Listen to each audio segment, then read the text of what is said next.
Hi, and welcome back to Football Made Simple. Argentina are one step closer to the World Cup final, following a penalty shootout against the Netherlands, after Molina and Messi had put Argentina 2-0 up and Wout Weghorst brought it back even for the Dutch. The XG showed Argentina had better chances, but if you take away the penalty, it was pretty much even. But what tactics did we see, and why exactly did Scaloni change his tactics for this match? Let's take a look. And we'll first look at Argentina in possession. And when in possession higher up the pitch, Argentina could line up in a pretty traditional 3-2-5, with McAllister and Messi pushing up alongside Julian Alvarez. Although it should be noted that both Messi and McAllister could start deeper, and if we did see a third man starting deeper like McAllister, the Dutch shape would shift so that they were man-to-man in the midfield, making progression through the centre difficult. So Argentina tried various ways in which to create space in the midfield and higher up the pitch, and that was primarily by looking to overload the right hand side of the pitch, and this could be achieved in a few different ways. The first of which would see De Paul drop into this pseudo right wing back position to receive the ball in a little bit of space, allowing Molina to push even higher up, although Molina was aggressive throughout the 90. In these situations, the extra midfielder would be more reluctant to come out to press, as this would potentially leave too much space in the centre to exploit. Argentina could gain an advantage when it was Blind who then had to push up, as this would mean that now Ake had to shift to left back and the backline had to drift across, and now Messi would potentially have more room in which to drift.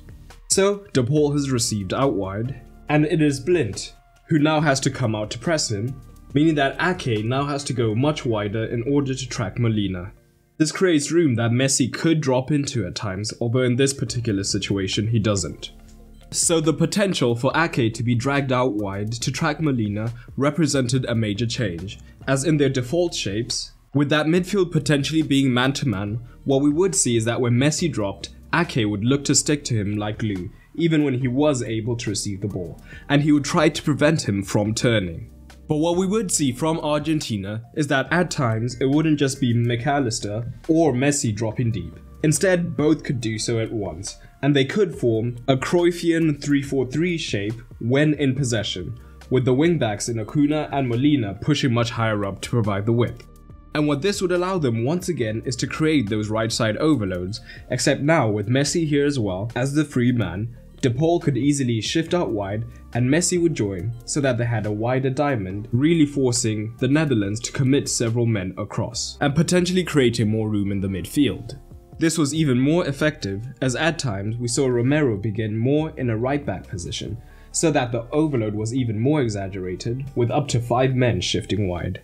And crucially, Romero was outside the pressure of the Dutch front too, so he could move higher up the pitch. And what we did see is that in general, when Ake had to come out to press Messi, he could struggle at times, and we even see some of this in the first goal. So in a game of 1v1s, you have to win your battles, and a small slip up in this phase is the beginning of the end for the Dutch, as Daley Blind slips, allowing Molina to then move into this space unchallenged. This subsequently means that Ake has to come across to cover for Blind, who was higher up the pitch. And now Ake is out of position, again looking to cover Messi. And the smallest of gaps has opened up in the backline, and Messi is able to thread the ball through. But again, this isn't necessarily bad defending, but just a moment of brilliance. And that was pretty much the story of Argentina in possession, depending on individual moments rather than creating chance after chance. But why exactly did Scaloni change his formation for this match? Let's examine that further.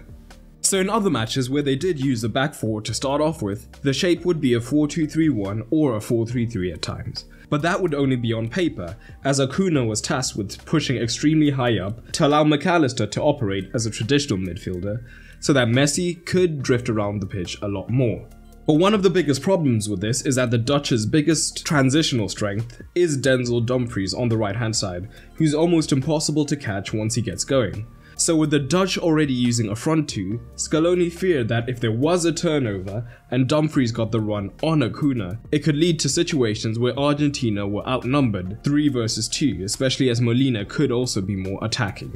So by using this formation, McAllister could still operate in midfield positions, ensuring they weren't overloaded, whilst Acuna could still push high up as a wingback, and when Dumfries did transition into the space, Acuna didn't have to be too stressed about tracking back, because Martinez could easily cover across on his strong foot to tackle, and we even saw one instance of this. So McAllister is in the midfield, and Acuna is out of shot out here.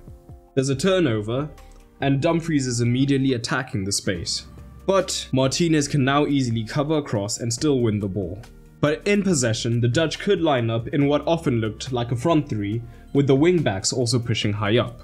And one thing that Argentina did well is that where the Dutch had a 3 versus 2 advantage, and Ake could often pick the ball up on the outside, as Messi doesn't really press anymore, by having De Paul, who's an absolute workhorse, he could initially start on De Jong and still be able to come out and close down Ake. But in this general shape, or even if Gakpo was operating deeper with the midfield man-to-man, the Dutch couldn't really make progress through the centre. And the problem was they didn't really have 1 versus 1 quality out wide either, so when the wingbacks did receive and they were confronted by a man, they couldn't really go past them, and as a result the Dutch were often just using slow passes, moving around the pitch without much penetration, and barely looked like a threat throughout the 90. We did occasionally see Depay drop deep, drawing Romero with him, and either Gakpo then looking to move into the space, or Depay spinning his man and then looking to get on the end of a longer ball. But the Argentines were fairly easily able to cover this. And once again, when everybody is man-to-man on the pitch, you need that 1 versus 1 quality, and the Dutch didn't really have this. And they, much like Argentina, just depended on individual moments. So when they were trailing late on, they just brought on their biggest forwards and lumped it long and got crosses into the box, which did pay off. But in terms of attacking, it was pretty uninspired. Overall, this was a pretty low quality match, with both sides cancelling each other out tactically and relying on moments of brilliance rather than creating anything. Argentina only cared that they're through to face Croatia, but what are your early predictions for that match? Drop them down below.